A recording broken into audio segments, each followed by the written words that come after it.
Welcome to the Big Fat Real Estate Checks podcast with Marco Kozlowski, where we help investors like you get the knowledge and skills you need to replace your JOB with passive cash flow for life. Welcome back. Of course, I'm Marco Kozlowski, and today we're going to be discussing how to quickly calculate values on residential and multifamily properties. Of course, without a value, we're traveling west in search of a sunrise. We really need to figure out values quickly for a few reasons, other than, of course, the obvious of knowing exactly what we're buying and how much we should be buying it for, because the secret to making money in this business is to buy it for the right price. And of course, we need to know what our budget is going to be based on the values of the property with these asset-based lenders to take it down. We need to know that we can come up with the right number so we don't need any money out of our pocket in order to buy whatever we're looking to buy to make great cash flow. Now, I've covered this in other episodes. Please make sure to go back to my past episodes if you haven't yet. It will really help you understand a lot of the material I'm going to be covering in the next few episodes, and it's much more fun listening and learning this stuff when you aren't going, I don't understand. All right, so a quick lesson on values. First, residential. What is a residential property? Well, of course, a residential property is anything up to 4 units, 1, 2, 3, 4. So single family, duplex, triplex, and quads are all considered residential. Now, quick comment on single families. I don't do a lot of single family homes anymore. It's one mortgage, one tenant, and it's quite risky. With one mortgage, one tenant, if they bail, you can't pay for it and you're kind of screwed, and it sucks. Ask me why I know that. It's quite risky compared to multifamily with a lot of tenants paying the one mortgage. Now, I do help others buy 3, 4, 5 units and up because on a 3 unit, we can get asset-based lenders involved. But on a 3 unit, think of it this way. It's one tenant that pays the mortgage, the other pays the bills, and the rest is profit.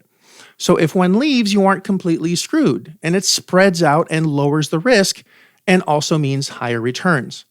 Now, of course, I'd much rather have 10 or even 110 or a million tenants paying one mortgage, which is much, much better, and you're going to like it much more as well. The more units you have, the more money is made, the less risk there is. Okay, so residential properties are anything up to 4 units. All of those are considered residential. Those property values are based on comparables or comps, meaning what other properties of like kind have sold for. Now, if this duplex in this area sold for X, then that duplex that are a couple blocks up must also be worth X. Now, it's pretty simple, but it's a pain in the ass because if there's only one duplex in the immediate area, it's harder to find the value. And there is a little witchcraft and wizardry involved at times because, sadly, in residential or up to 4 units, it's very subjective. I could have 5 appraisers doing 5 appraisals the exact same day at the exact same time and get 5 completely different values. Just how it is. Now, there are some free sites like Zillow.com, eappraisal.com, and bankofamerica.com with some free tools to quickly estimate a property's value. Sites like these are not 100% accurate though, but good enough to get a quick snapshot on what its loosey-goosey value is so you can get to the next step.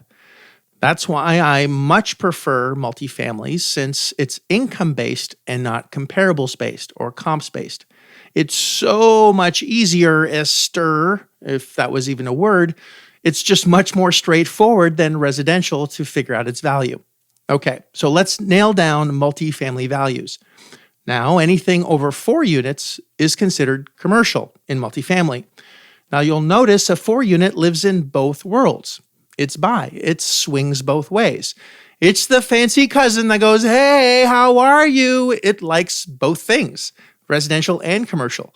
You'll have to look at both residential and commercial values, which I'll show you next, then pick the lowest of the two. Since I'd rather be wrong on underestimating values than on overestimating them, ask me why I know that. It can be a very expensive lesson. Rather buy it thinking it's worth $250 for $200 than buying it for $250 and it really be worth $200. You know what I mean? So multifamily values are based on net operating income or NOI, or also called the net. Not the gross, the net. So let's take a property outside of Memphis, Tennessee as an example. Let's assume the gross income on that property is around $200,000. That's the gross. A whole year's worth of collected receipts. How much rent and revenue they collected without expenses for the entire year. $200,000. Easy. That is the gross, but the gross is gross. Yuck. It's not how much money you make that matters. It's what you keep that counts. It's not all your money. There are expenses that have to be paid. You just can't keep it all. These are the TIMS, TIMMS, the taxes, the insurance, the maintenance, the management, and all the small little shit that you need to pay that adds up to something by the end of the year. Now you're going to keep around half. So if you gross $200,000, you keep half or $100,000. That's your net, okay? Now, I'll explain in a minute how the net and the expenses add up to the value of the property with some simple math.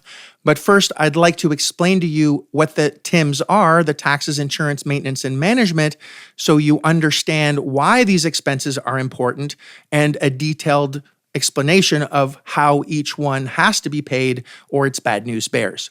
First, let's discuss the taxes.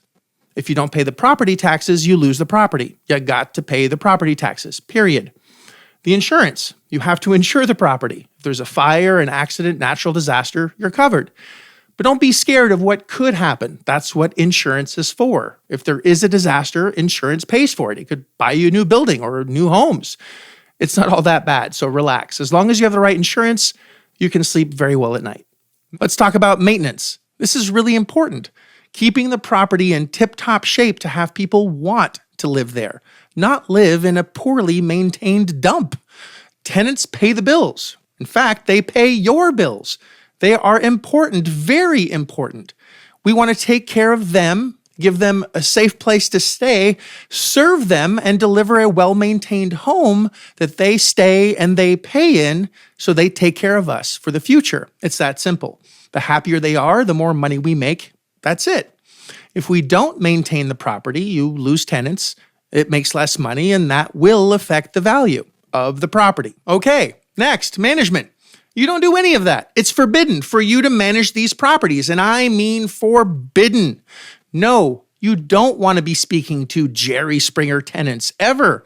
You're the owner. You're the boss. You're the king or the queen. It's not your job. It's the management company's job. You don't speak to the commoners, just like the wealthy do, just like you're supposed to do. That's exactly what your managers are for. You will manage the managers with a quick monthly meeting, asking 5 simple questions, and I'll cover that on another episode if this is something you'd like me to cover. Today, it's more about how we establish values, not keep managers on track. Different conversations. You should know asset-based lenders insist on quality managers being in place to ensure it's run properly and efficiently before you close so you can access the money to buy them and maintain maximum values of the properties that you're buying. So I'm assuming you want a skilled team to make sure things are run the best they possibly can so you can make as much money as you can. And I hope so, right? Your focus should be to buy more cash flowing assets, little cash machines that take care of you and your family. Assets that now work for you. Tenants that are working hard to pay you money, not you having to work for money. Not anymore. Just like the wealthy do. Isn't that what you want? Well, you should. So we covered most of the TIMS. We covered the taxes, the insurance, how important maintenance is, and just now the management. And the last is the S. All the small shit that adds up over the year, like utility bills, legal expenses, accounting, and whatever small stuff that pops up that you need to take care of. So when you add all that up, it's going to take around half in those expenses of what your gross is going to be. Now, it could be a little bit more or a little bit less, but half is a safe assumption to make things very quick, simple, and easy. Okay.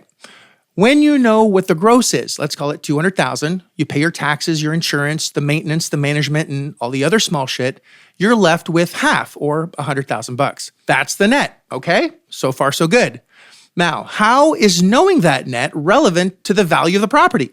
Well, again, as I stated earlier, values in multifamily are based on that net revenue. In this game, people pay and pay handsomely for cash flow, for returns, also known as cap rates. They pay for a good return on their investment, not just the real estate value, meaning that $100,000 net passive income is very valuable. If you buy that $100,000 net in revenue after expenses for $1 million, that's a 10% return or a 10 cap or capitalization rate, same thing. Buy it for $2 million, that's a 5% return or a 5 cap. Some simple math, cap rates are calculated by the net income divided by the purchase price. That's it. So if you have that $100,000 net and you pay $4 million for it, that's a 2.5% cap rate or return. And that is in Manhattan. Quite the expensive, but some like location over returns. The more densely populated a city or desirable area is, the more you're going to have to pay for that cash flow. That simple, supply and demand. $100,000 net income in Los Angeles might cost you $3 million, a little bit cheaper, but it's still less than a 4% return. Now, when we borrow the money at more than that, so getting a 4% return and paying 6% for the money means we don't make any money. We're losing 2%. Not a good business decision, now is it? So we don't buy in those markets. Let other people have those. I prefer a much better solution. If we can get that same $100,000 in net revenue in other markets, does it matter if it's professionally managed and if you make money never using your own in other markets? I sure hope not. So that $100,000 in net revenue in Ohio or in Georgia, Mississippi, or pretty much any other state, you can buy that same revenue, that same net revenue for well under $1 million. Isn't that better? Do you want to pay more or do you want to pay less for the revenue? I hope you said less. Since the less you pay, the more you make. Isn't that what you want? To make more for a lot less? So, without getting into complex local market caps and values, which do change from city to city, even within the same zip code, depending on location, I created a very simple formula. Now, it's not meant to be accurate at all. I don't have to be, not yet. It's meant to be quick, fast. So I have a starting point to know where to start my negotiation with a seller and have an idea, just an idea, how much money I can get for now. I'm going to start with what I know it's at least worth at a minimum, and that's all I need for now. Meaning it's worth at least this much. So I take the net and I add a zero. That's it. That's simple. It's worth $1 million if it makes $100,000 a year. Add a zero. If it makes $20,000, add a zero. $200,000. If it makes $236,000, it's worth at least $2.36 million. Got it? Now again, it's fast, it's simple, it's easy, no thinking. I can move fast, you can move fast. With speed comes volume, and that means more deal flow, which is important. Again, I prefer to undervalue and do it quickly. I don't want to waste my time doing complex math on what the exact cap rate is for that zip code, that area, that many units, that asset class. Doesn't matter. What a pain in the ass on an asset I might never buy to see what it's really worth. Not everyone is going to respond to my marketing campaigns, so why waste my time on doing that right now? I can do that later. Time I can't afford to waste. My time is precious and so is yours. It's all we have. So I peg a quick value on 100 leads in seconds for each one, then send out 100 emails in minutes, not in hours, not in days, not even weeks, but in minutes. Yes, speed over accuracy is much more important. I don't believe in ready, aim. Wait, I gotta be sure. Aim, and really never firing. And maybe one day perhaps you fire, which is what most people do. Nothing gets done that way, or it takes forever to land one deal. Fuck that. Let's buy as many as possible, as quickly as possible. I believe in ready, fire, aim again, fire, adjust based on the feedback. Where I missed, fire again, re-aim, fire. So it's ready, fire, aim, fire. I can hit a lot of targets because I shot a lot, and that gets results, and results matter.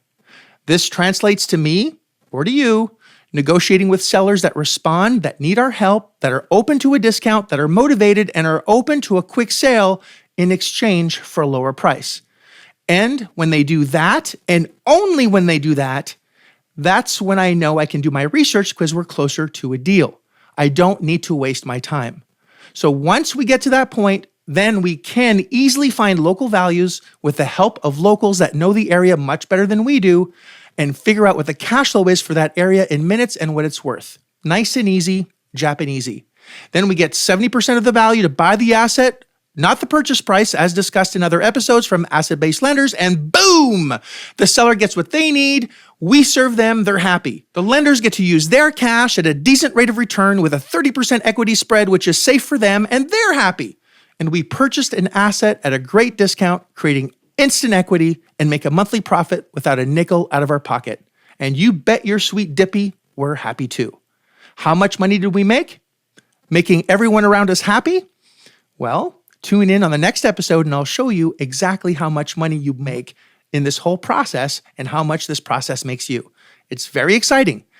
But only listen to the next episode if you like making mountains of money without using any of your own. Hope you enjoyed this episode. I'll see you soon. If you like this episode of Big Fat Real Estate Checks, let's show some love by leaving a comment and a good rating. Also, as a thank you for tuning in today, we've got a special free gift. The journey to passive cash flow for life starts by finding deals, and it's easier than you think. Simply go to getdealsbytuesday.com, enter your email address, and we'll send you a free quick start course called Deals by Tuesday. Even if it's 11 p.m. Monday night, this course will show you how to find discounted real estate deals by Tuesday. It's that fast and simple. Go to getdealsbytuesday.com and start your journey toward life-changing cash flow today. Thanks for tuning in, and we'll see you on the next episode.